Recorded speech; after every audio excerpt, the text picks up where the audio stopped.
So today I'm going to go over the differences between a wartime 40mm grenade vest and the post-war 40mm grenade vest.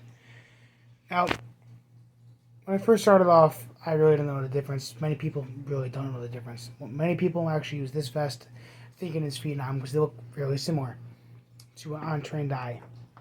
So today I'm going to go over the Vietnam era ones and the wartime ones, post-war ones. I'm not going to go too in-depth, to be honest with you guys, because there's a few different patterns of the post-war ones and a few different patterns of the post-war ones.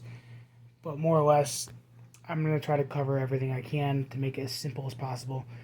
There's a couple different forms that we'll go over it more in detail for the second patterns and the first patterns and all that bullshit. So, right off the bat, if you're looking to do a Vietnam War Grenadier impression, whether it be the Thumper or a 203, and you're doing it more on a budget, start off with eggshell bandoliers. So you can pick up eggshell bandoliers, probably $20 a piece. Be a lot easier than getting a wartime one because they are a bit more notably hard to find. It's better off just to stay away from this one unless you're using it for maybe airsoft, and I guess it's okay because this is more durable. I mean, you got to remember, guys, there is a reason why military gear is updated in the first place. You know, that is more durable. That is a better quality piece than this. Except that is not accurate for Vietnam. So let's get started on one of the most notable features. The most notable feature right off the bat is these top two grenade pouches. When I'm looking online, every now and then I go on Facebook, look up grenade vest, hoping I get lucky. The big difference is Vietnam War ones are the same size as these down here.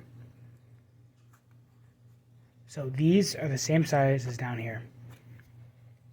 For the post-war ones, these are about twice as long and they're made for illumination rounds. And here, there's that right there. That there. So that's the first thing you notice right off the bat. I mean, if you look at the video right now, you can see a notable difference in the size. I mean, come on. Next up is the color.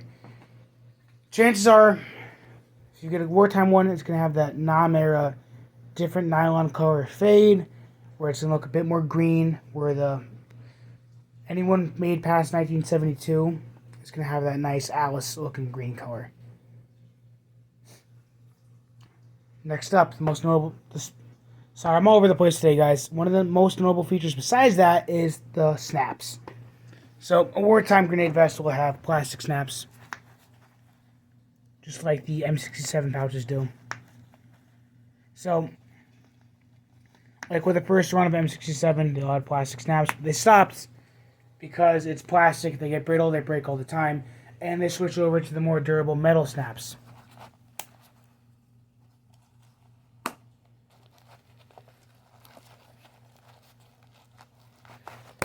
Sorry.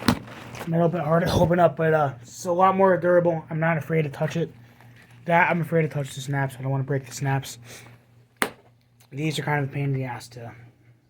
You can't even break these. I mean, really. That's why, if you go to the first pattern of M67 canteen, this plastic snap. The second pattern of M67 canteen is metal snap. And then you move on to one called an Alice. You know, this is the, like, turning it into nylon. So, one of the next notable features is the U.S. stamping. The U.S. stamping will be on top of the left breast, where the post-war vest will have the U.S. in the middle. Next up, it will have two closure buttons and Velcro, like that, where the post-war ones will have three buttons that are middle, of course, and Velcro.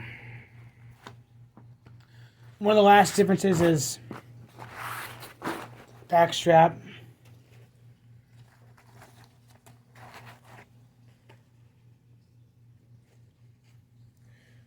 That one has no notches. This is the post-war one, where the wartime one will have notches. So that's about it for that. I mean, once you get a hold of it, it's really easy to tell the difference. Do not use the post-war one. You will get noticed by reenactors because most people that are at the intermediate level kind of know the difference. That's why I'm not really going to get into more detail about the other patterns and shit like that, because chances are, if you already know the difference about this, you already know all that information.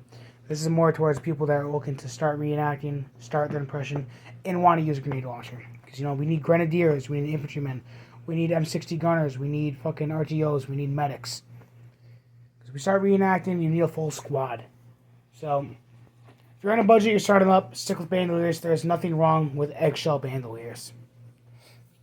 Thank you for watching. If you have any comments, leave them, or questions, leave them in the comments. Thank you again for 1,000 subscribers. I'm going to be posting a video on that soon, and I will be getting back to all my messages. I just got back from Liberty. I have not checked Facebook. I have not checked Instagram. I have not checked any of that shit. I'm still unpacking, but I was really excited. I got this is my buddy Nick Diaz. If you guys have any gear you want to buy, go to Nick Diaz. I mean, he has everything and anything. So, thanks for watching, and see you on the flip.